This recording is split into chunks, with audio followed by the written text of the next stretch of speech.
Good morning. Today we will be doing June 2018 paper number 1 O levels chemistry. So now we'll begin with question number 1.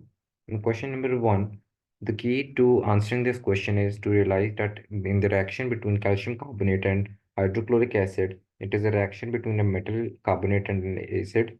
So the byproducts are always a chemical compound formed by displacement reaction as well as carbon dioxide and water.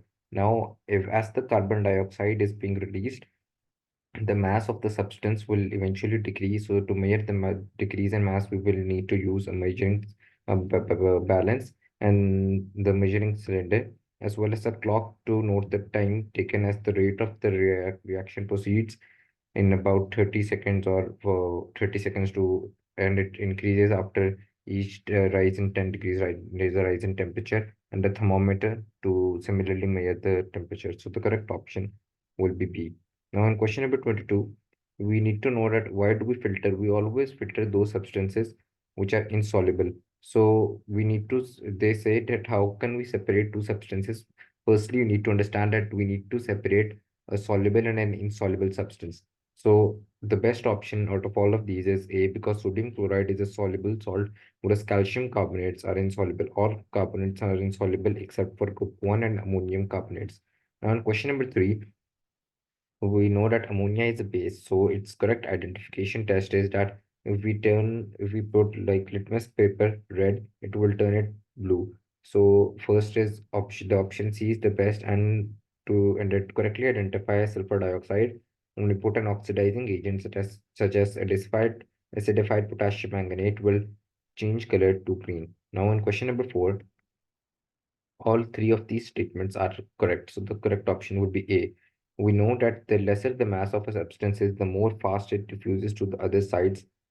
Therefore, the lower the molecular mass, the faster the substance diffuses. Therefore, both 2 and 3 are correct, as ammonia has a molecular mass of 17, which is lesser than hydrogen chloride, which is about 36.5. I don't have the periodic table with me right now, but would be better if you could place the periodic table alongside you, so you could have a better view at all the molecular masses. Now, option number 1 is also correct because ammonia combines with chloride to form solid ammonium chloride. Now, in question number 5, whenever we see this, we just have to tell the correct number of protons, neutrons, and electrons. So, the nucleon number first is the sum of the protons and the neutrons.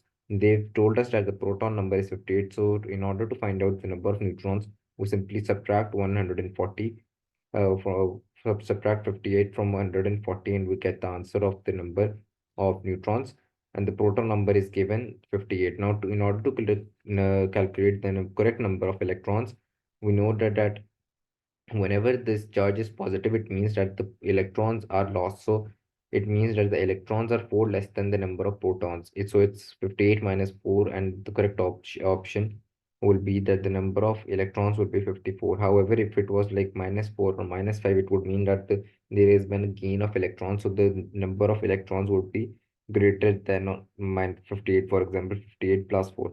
So the best option in this one is 58, 58 and 54 A. Now on question number 6, we need to know that this is a basic ionic lattice structure of a ionic compound. So X is an ionic compound, and the correct option will be sodium chloride. Krypton is a noble gas. And if we talk about potassium, potassium is a metal. Now, what is the definition of a metallic structure? I mean, a metallic structure has positively charged atom surrounded by delocalized electrons. You can see that the electrons which are being surrounded by the atom, by the positively charged atom, they aren't in any coherent structure. They are being randomly placed. Although it might seem that the electrons are in a symmetry over here, however, this diagram doesn't correctly represent the actual structure. Actually, the electrons are extremely haphazard and they're everywhere in the structure. So Y is a metal, and if we talk about 7, 7 is a gas. So the correct option will be, yeah, Y is potassium, Z, yeah, D, and D is answer. Now, if in question number 7, with this says solid calcium chloride. Calcium chloride is an ionic compound. However, because they've written the word solid, it means that it isn't in aqueous state and thus it would not be able to conduct electricity because it does not have any freely moving electrons in it. So the only correct option out of all of these above is that it has an ionic lattice structure. Now, I'll